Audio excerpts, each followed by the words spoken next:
ஏன் நம்ம துஆவில் கூடுதலாக ஈடுபடுகிறோம் இல்லை தெரியுமா? இவ்வளவு நம்மளுக்கு தெரியுது. அல்லாஹ் தான் இந்த உலகத்தை இயக்குறான் என்பதுதான் எமது ஆழ்மனது நம்பிக்கை.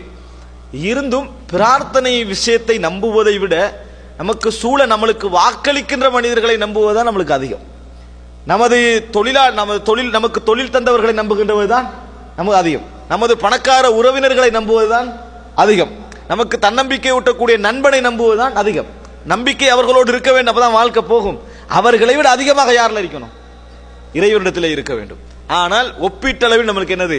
அது குறைவு. என்ன காரணம்? ஏன் நாம் துஆவில் லயித்து ஈடுபடுவது கிடையாது? உங்கள் மனது இறைவனை நினைக்கின்ற பொழுது கண் கலங்குவது ஏன் கிடையாது? என்ன காரணம்? எப்பொழுதுதான் நம்ம இதில் யோசிச்சோமா? அன்புள்ள சகோதரர்களே, நான் திருப்பி ஏன் சொல்லுகிறேன் என்றால், எல்லா விதமான வருமானமும் பொருளாதாரமும் கிடைப்பதற்குரிய வாய்ப்பு ஒருவன் வாக்களிக்கிறான். நான் உனக்கு எல்லாவற்றையும் தருகிறேன் என்ற கேள் என்றான். இப்படி ஒரு வழி எங்களுக்கு இருக்குது.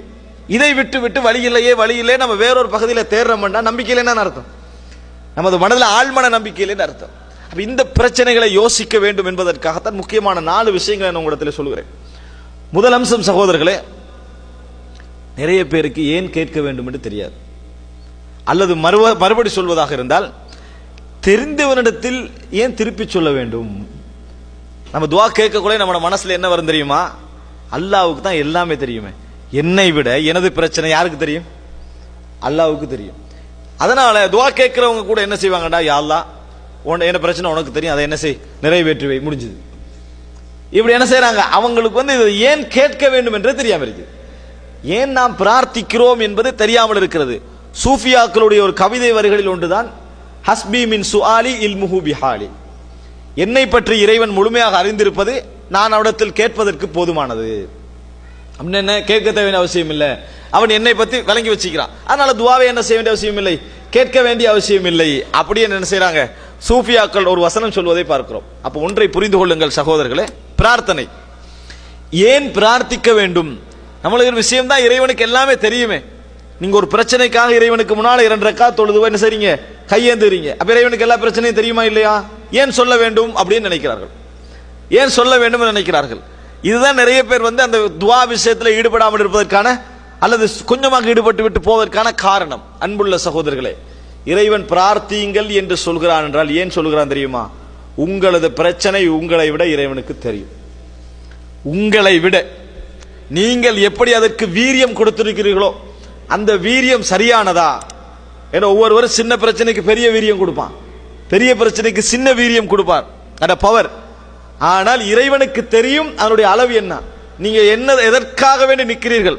நீங்க ஒரு தீர்வை இறைவன் சொல்லுவீங்க, அதை விட பொருத்தமான தீர்வு என்ன என்பது யாருக்கு தெரியும்? இறைவனுக்கு தெரியும். அப்படி இருந்து இறைவன் துஆ கேளுங்க என்று சொல்றான். ஏன் தெரியுமா? கேட்கணும் என்பதில் தான் நீங்கள் அடிமை என்பதை நிரூபிக்கிறீர்கள்.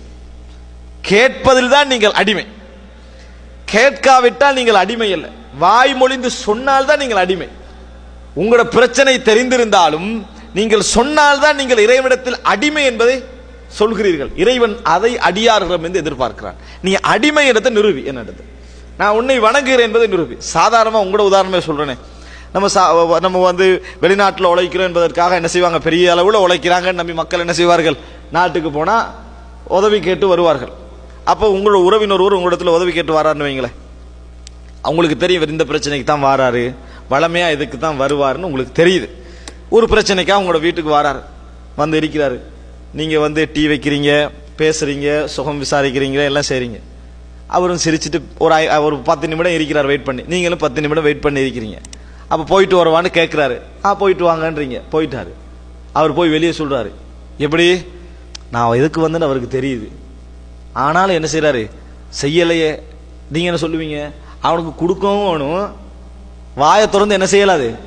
கேட்கவும் இயலாது. திமிரு. சொன்னா என்ன, நான் கொடுக்காம வைக்க போறேன் அப்படி என்று நம்ம சொல்லுவோம். அற்பமான மனிதனுக்குள்ள பெருமை பாத்தீங்களா? அவன் எதுக்கு தான் வந்தான்னு தெரியுது, ஆனா வாயை திறந்து சொல்ல வேண்டும் என்று எதிர்பார்ப்போம். ஒவ்வொரு முதலாளியும் எதிர்பார்ப்பதுதான். இவனுக்கு சம்பளம் கூட்டி கொடுக்க வேண்டும், இவன் இப்ப சரியான ரேட்ல 2 வருஷம் வேலை செஞ்சுட்டான், இவனுக்கு 500 கூடணும். ஆனா கேட்காட்டி என்ன செய்வான்? அப்படியே இருந்துருவான். அவன் வாயை திறந்து கேட்டால் தான், அவனுக்கு தெரியாமலாம் இல்ல, தெரியும், கேட்டால் தான் அதை என்ன செய்யும்? சரி அப்படின்னு இது விழும். அது உலகத்தில் ஒரு இயல்பு. அற்பமான மனிதனுடைய எதிர்பார்ப்பை பாத்தீங்களா? அவன் அதுக்கு தகுதியே இல்லை அந்த எதிர்பார்ப்புக்கு, ஆனா அவன் அப்படி எதிர்பார்க்கிறான். அப்படியாக இருந்தால் ரப்புல் ஆலமீன் பெருமைக்கு உரியவன். அல்லாஹு தாலா என்னது? பெருமைக்கு உரியவன். அல்லாஹு தாலா பெருமையை விரும்புகிறான். ரசூல் ஸல்லல்லாஹு அலைஹி வஸல்லம். காரணம் என்ன? அவன் சிறுமை இல்லாதவன். இந்த உலகத்துல எவராக இருந்தாலும் என்ன, அவன்கிட்ட சிறுமை இருக்குது. என்னதான் பெருமை அடிச்சிட்டாலும் சிறுமை என்ற ஒரு பகுதி இருக்குது, பலகீனம் இருக்குது. பலகீனமே இல்லாதவன் யாரு? அல்லாஹ். அல்லாஹு அக்பர். கிபிர் என்ற சொல்லி தான் அக்பர் என்று சொல்றோம். லஹுல் கிபிரியா, பெருமை யாருக்கு? இறைவன். அவன் பெருமையை நிறைய விரும்பக்கூடியவன். அதை புரிஞ்சுக்கோங்க. இறைவன் பெருமைப்படுத்துவதை விரும்பக்கூடியவன். உங்கள் பெருமை அவனை வந்து சந்தோஷப்படுத்த அப்படியெல்லாம் அர்த்தம் அல்ல. நீங்க அடிமை என்பதை நிரூபிக்கணும், அவ்வளவுதான். இறைவன் அதனால்தான் தனது அடியார்கள்ல வந்து ஒவ்வொருத்தருக்கும் நபி என்று பட்டம் கொடுத்திருப்பான், ரசூல் என்று பட்டம் கொடுத்திருப்பான், வலி என்று பட்டம் கொடுத்திருப்பான். அதுல உச்சகட்ட பட்டம் என்ன தெரியுமா? அப்து, அடிமை. அல்லாஹு தாலா உயர்ந்த இடத்துல ஒருவரை பாராட்டுகிற இடத்துல அப்துன்னு தான் பாராட்டுவான். அஷ்ஹது அன்ன முஹம்மதன் அப்துஹு வ ரசூலுஹு. ரசூலுஹு அப்துஹு அல்ல. முதல்ல என்ன? அப்துஹு வ ரசூலுஹு. அவன் இறைவனது அடிமை. அப்படின்னா என்ன? வேற எதுக்கும் அவன் அடிமை இல்லை. அதான் அது. பணத்துக்கு அடிமை இல்லை, உலக ஆசைகளுக்கு அடிமை இல்லை, பதவிக்கு அடிமை இல்லை. யார் அடிமை? இறைவனுக்குரிய அடிமை. அல்லாஹ் தஆலா ஒரு இடத்துல யூஸ் பண்ண எப்படி? வ இபாதுர் ரஹ்மான். இறைவனது அடிமைகள் எப்படி இருப்பார்கள் தெரியுமா? இறைவனது அடிமைகள் எப்படி இருப்பார்கள் தெரியுமா? அதே போல சுப்ஹானல்லதி அஸ்ரா பி அப்திஹி லைலம் மினல் மஸ்ஜிதில் ஹராம். அல்லாஹ் தஆலா இஸ்ரா, மக்காவிலிருந்து ஹரத்துக்கு அழைத்து சென்ற, இந்த பைத்துல் மக்திஸுக்கு அழைத்து சென்றானே, அதை சொல்ற நேரத்தில் முகமது என்று சொல்லாம, நபி என்று சொல்லாம, சுப்ஹானல்லதி அஸ்ரா பி அப்திஹி, தனது அடியானை அழைத்து சென்ற. திக்ரு ரஹ்மத்தி ரப்பிக அப்தஹு ஜக்கரியா, தனது அடிமை ஜக்கரியாவுக்கு அல்லாஹ் தஆலா செய்த ரஹ்மத்தை ஞாபகப்படுத்துதல். அப்து எங்க யூஸ் பண்றா? உயர்ந்த கட்டை இறக்கமானதுக்கு. அதனால புரிஞ்சுக்கங்க, இறைவனுக்கு மிக விருப்பமானது நீங்கள் அடிமையாகுவது.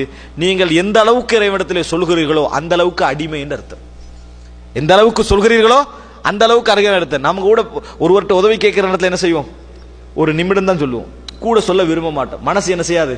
விடாது. நம்ம அடிமையா அவனுக்கு அப்படின்னு நினைப்போம். இதை இறைவன்ட்ட என்ன செய்யக்கூடாது? செய்யக்கூடாது. இறைவன்ட்ட அடிமை சொல்லிக்கண்டே இருங்க, நான் அடிமையா அல்லாஹ். ஆனா பணக்காரனுக்கும் வசதி படைத்தவனுக்கு உள்ள அளவுகோல் அல்ல இறைவனுக்கு. அவன்கிட்ட நீங்க அடிமை. அதனால கெஞ்சுங்க. இறைவனுக்கு முன்னால நீங்கள் துல், கீழ்ப்படிய போகணும். அதாவது ஒண்ணு, அது கௌரவமே உங்களுக்கு இல்லை அப்படின்னு நினைக்கணும்.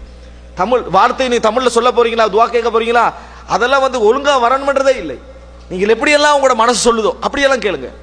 மொழியெல்லாம் சரியா இருக்கணும், இலக்கணம் சரியா இருக்கணும். துவா கேட்கலாம் நிறைய பேர் அப்படி கேட்கணும். அப்படியெல்லாம் இல்லை, மனம் விட்டு என்ன செய்யுங்க, சொல்லுங்க. அப்ப இறைவன் சொல்லுவதை எதிர்பார்க்கிறான். அதனாலதான் துவா கேட்கிறோம். முதலா புரிஞ்சுதா? எதற்காக பிரார்த்திக்கிறோம்? அவன் சொல்லணும்னு எதிர்பார்க்கிறான்.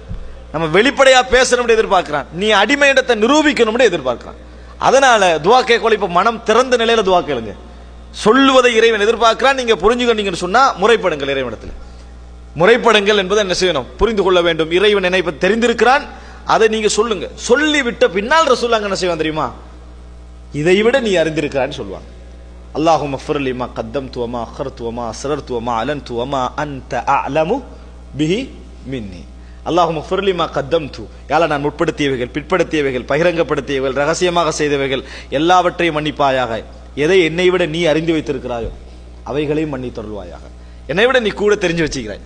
ஆனா முதல்ல சொல்லிடணும். என்னால முடிஞ்ச அளவுக்கு என்ன செய்திடணும்? சொல்லிடணும். சொல்லின பின்னால்தான் என்ன செய்யணும்? யா அல்லாஹ் இதை விட நீ அறிந்து வைத்திருக்கிறாய் என்பதை நம்ம சொல்லணும். இப்போ முதல் அம்சம் இதை நம்ம புரிஞ்சோம் என்று சொன்னால் நமக்கு துஆவுடைய இதுக்கு தடங்களாக இருக்கக்கூடிய ஒரு அம்சம் என்ன செய்துவிடும்? நம்மை விட்டு போய்விடும்.